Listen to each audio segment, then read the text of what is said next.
গেছে ছাই বানায়া বাতাসে পানিতে এগুলোকে উড়ায়া ভাসায়া বাবারে হারায়া দিচ্ছে। কিন্তু আল্লাহ রব্বুল আলামিন বাতাসকে আদেশ করলেন, পানিকে আদেশ করলেন, ও পানি ও বাতাস তোর ভেতরে আমার একটা বান্দা পালাইছে, ওরে বাইর করে দে। বুঝে থাকলে বলেন তো, আওয়াজ করে বলবেন, বুঝে থাকলে বলেন তো, বাতাস আর পানি কার গোলাম? আর লুকাইয়া যাওয়া বান্দাটাকে বাইর করা, এটা আল্লাহর জন্য সম্ভব না অসম্ভব? যদিও ইউনূস সরকারের জন্য এখনো হাতির খুনি বাইর করা সম্ভব হয়েছে। এত দুর্বল সরকার যে কে খুন করছে ওটা বাইর করতে পারতেছে না। এক সময় কয় ক্যান্টনমেন্টে আছে, এক সময় কয় ইন্ডিয়া আছে, এক সময় কয় দুবাই আছে। সরকার চালাও, তোমার বাহিনী করেটা কি? এই জাতি না খেয়ে থাকে, ভাঙ্গা রাস্তায় চলে, এদেশের প্রশাসন আর বাহিনীদেরকে বেতন রেশন দিয়ে পালে কি ঘোড়া ডিম করার জন্য নাকি? রাসানি বার করতে পারো না? অপরাধীরা অপরাধ করে দিব্যি ঘুরে বেড়ায়। অপরাধীকে শনাক্ত করার ক্ষমতা যে সরকারের থাকে না, এই অপদার্থ সরকারের ক্ষমতায় বসে থাকার অধিকার নাই, অধিকার নেই। নেমে যাও।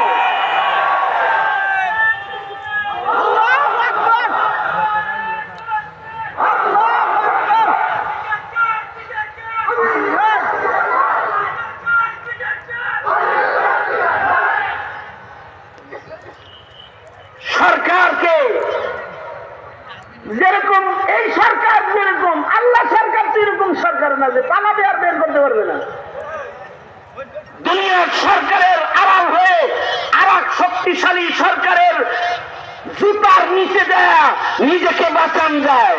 হাসিনা বাংলাদেশের মানুষের নির্যাতন করে, নিপীড়ন করে, ক্ষিপ্ত করে কঠোর আচলের নিচে জায়গা পেয়েছ। জালিমরা জালিম জায়গা দেয়, আল্লাহ তাআলা কোন জালিমকে ছেড়ে দেয় না। যেখানে থাকো বের করে আনবে। আল্লাহ পাক তো আওয়াজ করে জোরে বলেন, সক্ষম না অক্ষম? জোরে বলেন সক্ষম। আল্লাহ পাক বললেন, এই পানি, এই বাতাস, তোর ভিতরে একজন লুকাইছে, আমার একটা বান্দা লুকাইছে, বের কর। পানি বমি করে দিয়েছে, বাতাস বমি করে দিচ্ছে, লোকটা বাইরে হয়ে গেছে। কিন্তু মহান রব্বুল আলামিন ইয়ালামু বিযাতিস সুদূর, হৃদয়ের কল্পনা তিনি জানেন। আল্লাহ তাআলা জিজ্ঞাসা করে, এই বান্দা নিজেকে আগুনে পুড়ায়া বাতাসে পানিতে লুকাইলি কেন? কি জন্য পালাইছ? বান্দা বলে, আল্লাহ আপনি তো জানেন কেন পালাইছি। জীবনে এত গুনাহ করছি, আপনার চেহারা দেখানোর মতো সাহস আমার নাই। আমার গুনাহের দিকে যখন তাকাই, আপনার দুয়ারে দাঁড়াইবার মতো হিম্মত আমার নাই। এজন্য আপনার ভয়ে নিজেকে আড়াল করার চেষ্টা করেছি। আল্লাহ তাআলার সাথে সাথে বলে, বান্দা তুই যেহেতু আমার ভয়ে আড়াল করছিস নিজে। রাসূল বলে, এতটুকুন ভয় বান্দার ভেতরে পাওয়ার কারণে আল্লাহ তাআলা এই বান্দার পেছনের জীবনের গুনাহ মাফ করে রব্বুল আলামিন তাকে জান্নাত দান করেছে। এখানে আবার করে আদেশ হলো, ইয়া আইয়ুহাল্লাযীনা আমানুত্তাকুল্লাহ, এই ঈমানদাররা আল্লাহকে ভয় করো। এই কারণে বুজুর্গদের কাছে গেলে পরে বুজুর্গরা আমাদের বলায়, কি বলায়? বলায় আল্লাহু হাজিরি ওয়াল্লাহু নাযিরি ওয়াল্লাহু মাঈ।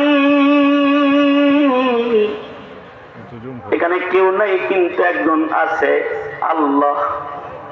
হাজির আছে, আমাদের কাছে থেকে দেখতেছে।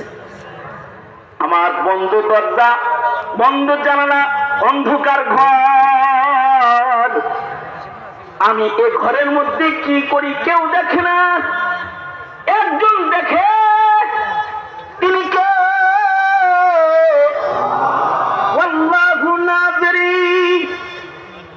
কেউ আমার সাথে নাই, মরু প্রান্তর, কিন্তু এখানেও একজন আমার সাথে আছে। তিনি কি? যদি এরকম একটা ভয় কারোর হৃদয়ে থাকে, আর সর্বনিম্ন তাকওয়াল্লাহ যদি কারোর ভেতরে পাওয়া যায়, সে আল্লাহর ভয়ে গুনাহ করে নাই, তো মহান রব্বুল আলামিন এই বান্দার তাকওয়া গুনাহ বর্জনের মাধ্যমেও যদি প্রমাণিত হয়ে যায়, তো আল্লাহ রব্বুল আলামিন তার জীবনের গুনাহ মাফ করেও তাকে জান্নাত দিয়ে দেয়। হাদিসুল গার, জেনার সুযোগ পায় জেনা করে নাই, গুনাহ থেকে বাঁচা রাখছে নিজেকে, বাস তাকওয়া প্রমাণিত হয়েছে, মাফ, আল্লাহ পাক মাফ করে দিয়েছে। কাদ গাফারাল্লাহু লিল কিফল, জালিম কিফল গুনাহ করে নাই, তাকওয়া প্রমাণিত হয়েছে, মাফ করে দিয়েছে। সুতরাং আমার এক নম্বর কথা, ইত্তাকিল মাহারিম তাকুন আ'বাদান নাস, গুনাহ ছাড়ো, আল্লাহর বান্দা হও। ইত্তাকুল্লাহ, তার মানে গুনাহ ছাড়ো। দ্বিতীয় কথা হলো, দ্বিতীয় কথা হলো